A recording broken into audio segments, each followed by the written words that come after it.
Praise the Lord. Glad to meet you all through this wonderful morning devotion video. ஒவ்வொரு நாளும் நாம் காலையிலே வேத வசனங்களை தியானிக்கிறோம். அதனுடைய வாழ்க்கையில பெரிய மாற்றத்தையும் மறுரூபத்தையும் ஏற்படுத்தி வருகிறது. இந்த மாதம் முழுவதிலும் நாம் வேத வசனம் எவ்வளவு முக்கியமானது, அதை படிப்பது எவ்வளவு முக்கியமானது, அதை படிப்பதன் மூலமா வருகிற ஆசீர்வாதங்களை எல்லாம் தியானித்துக் கொண்டிருக்கிறோம். இந்த நாளிலும் ஒரு வேத வசனத்தை தியானிப்போம். சங்கீதம் 1 அதிகாரம் 2 வசனம். கர்த்தருடைய வேதத்தில் பிரியமா இருந்து இரவும் பகலும் அவருடைய வேதத்தில் தியானமா இருக்கிற மனுஷன் பாக்கியவான். ஆங்கிலத்துல ரொம்ப அழகாய் சொல்லப்பட்டிருக்கிறது. CV என்கிற மொழிபெயர்ப்புல instead they find happiness in the teaching of the Lord and they think about it day and night. ரொம்ப பியூட்டிஃபுல்லா சொல்லப்பட்டிருக்கிறது. இதுல 2 முக்கியமான விஷயங்கள். அவருடைய வேதத்துல பிரியமா இருந்து தியானமா இருக்கிற மனுஷன் பாக்கியவான். ஃபர்ஸ்ட் ஆஃப் ஆல் அவருடைய வேதத்துல பிரியமா இருக்கிறது.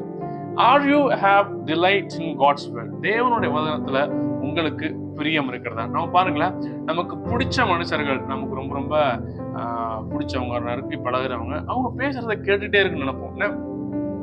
அவங்க எப்படா பேசுவாங்க, நம்ம விரும்புகிற நபர்கள் பேசும்பொழுது அது ரொம்ப விரும்பி கேட்போம். ஏன்னா அவங்களோட வார்த்தைகள் நமக்கு பிடிக்கும்.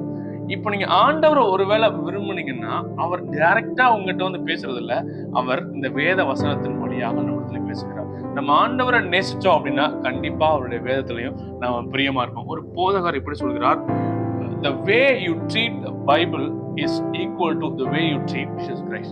நீங்கள் எந்த மாதிரியாக வேத வசனத்தை ட்ரீட் பண்றீங்களோ அந்த மாதிரி தான் நீங்க இயேசு கிறிஸ்துவை ட்ரீட் பண்றீங்கன்னு அர்த்தம். ஏன்னா இந்த வேத வசனமும் இயேசு கிறிஸ்துவும் ஒண்ணுதான் அப்படின்னு அந்த போதகர் ரொம்ப அழகாய் சொல்லியிருக்கிறார். நீங்கள் இயேசுவை விரும்பினா கண்டிப்பா அவருடைய வார்த்தையை நீங்க விரும்புங்க. இது பிரியமா இருக்கிறது. ரெண்டாவது பாருங்க, சொல்ல போகிறது பிரியமா இருந்து இரவும் பகலும் வேதத்துல தியானமா இருக்கிற மனுஷன். God has not only called to read the Bible. தேவன் நம்மை வேத வசனத்தை படிக்கிறதுக்கு மட்டும் அழைக்கல, மாறாய் அதை தியானிக்கவும் ஆண்டவர் அழைச்சிருக்காரு. நம்ம எல்லாருக்கும் ஹேபிட் இருக்கு, டெய்லி வேத வசனத்தை படிக்கிற ஹேபிட் இருக்கு. நான் போன வீடியோல கூட சொன்னேன், டெய்லி நீங்க படிக்கணும். இந்த வீடியோல எம்பசைஸ் பண்றதுன்னா படிக்கிறது மட்டும் இல்ல, அதை நம்ம தியானிக்கவும் செய்ய வேணும். தியானிக்கிறது என்ன, நம்ம ரொம்ப பெருசா தியானிக்கிறதுனா ஏதோ அப்படி போல ஒரு மொழிபெயர்ப்பு சொல்லி தியானிக்கிறதுனா thinking the word of God.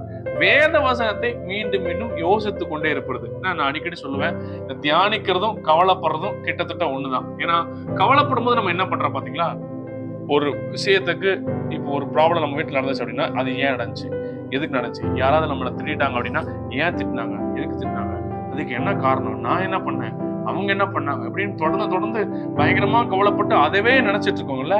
அதே மாதிரிதான் இந்த வேத வசனத்தை தியானிக்கிறது அப்படின்னா தொடர்ந்து இதை ஏன் ஆண்டவர் இங்கே சொன்னாரு, ஏன் எதுக்கு சொன்னாரு, ஏன் இப்ப என்கிட்ட அதை பேசுறாரு, தொடர்ந்து மீண்டும் மீண்டும் அதை நினைத்து கொண்டே இருப்பதுதான் தியானிக்கிறது. காலையில படிக்கிறீங்களா, அதை நாள் முழுக்க நீங்க தியானிச்சுட்டே இருப்பீங்க அப்படின்னா நீங்க தான் பாக்கியவான் அப்படின்னு சொல்லப்பட்டிருக்கிறது. நீங்க நல்லா கவலைப்பட தெரிஞ்சுன்னா உங்களுக்கு நல்லா தியானிக்கவும் தெரியும். கவலைப்படுறவங்க எல்லாருமே பாக்கியவான்கள். நீங்க கண்டிப்பா வேதத்தை நல்லாவே தியானிப்பீங்க. அடுத்து பாருங்க, இதுல பிரியமா இருந்து தியானிக்கிற மனுஷன் பாக்கியவான். பாக்கியவான்னா என்ன? இந்த பாக்கியவான்ங்கிற வார்த்தைக்கு ஹீப்ரூல அஸ்ரி அப்படின்ற ஒரு ஹீப்ரூ டேர்ம் கொடுக்கப்படுது. இந்த அஸ்ரி அப்படின்னா 2 அர்த்தம். ஒண்ணு ஆஸ்வதிக்கப்பட்டவன், மகிழ்ச்சியானவன். அதை அநேகமா அந்த ஹீப்ரூ மக்கள் பயன்படுத்துகிற அர்த்தம்னா மகிழ்ச்சியானவர். கர்த்தருடைய வேதத்துல பிரியமா இருந்து இரவும் பகல தியானிக்கிற மனுஷன் மகிழ்ச்சியானவன் அப்படிதான் தமிழ்ல மொழிபெயர்த்திருக்கும். உண்மையிலே நீங்க அவருடைய வேதத்துல பிரியமா இருந்து நீங்க தியானிச்சீங்கன்னா நீங்க ரொம்ப ரொம்ப சந்தோஷமா இருக்கு. நீங்க எப்பெல்லாம் கவலையா ஃபீல் பண்றீங்களா, ரொம்ப தூக்கம் உங்களுக்கு தொண்டை அடைக்கிற மாதிரி இருக்கா, தலைக்கு மேல பிரச்சனை இருக்கா, ஒண்ணும் பண்ண வேணா, உட்காந்து பைபிளை படிச்சு அதை தியானிங்க. கண்டிப்பா உங்களை மகிழ்ச்சி ஆட்களும், கண்டிப்பா நீங்க ஆசீர்வாதமான நபராய் மாற ஆரம்பிப்பீர்கள். இன்றையிலிருந்து வேதத்தை படிக்கிறது மட்டுமல்ல, அதை பிரியமா இருந்து தியானித்து மகிழ்ச்சியான நபராய் மாற ஆண்டவர் உங்களுக்கு உதவி செய்வாராக. இந்த சங்கீதம் 1 சொல்றாங்க, ஜுவல் ஆஃப் தி சாம்ஸ். இந்த சங்கீதங்கள்ல ஒரு நகை போலவா இது. ஏன்னா அந்த அளவுக்கு இதை முன்னாடி கொண்டு வந்து வச்சிருக்காரு. ஏன் இந்த சங்கீதங்கள்ல முதலே இதை சொல்றாங்கன்னா, வேத வசனத்தை படிக்கிறதும் தியானிக்கிறதும் அவ்வளவு முக்கியமானது என்பதை சொல்றாங்க. ஸோ எப்படி சங்கீதங்கள்ல முதல் கருத்தே வேத வசனத்தை படிக்கிற சொல்லப்பட்டிருக்கிறதோ, அதே போல உங்க நாள் ஆரம்பிக்கும் போதே முதல் வேலையே வேதத்தை படிப்பதா இருந்தால் நாள் முழுக்க நீங்கள் மகிழ்ச்சியா இருக்க தேவன் உங்களுக்கு உதவி செய்வார். Thank you. God bless you and have a great day.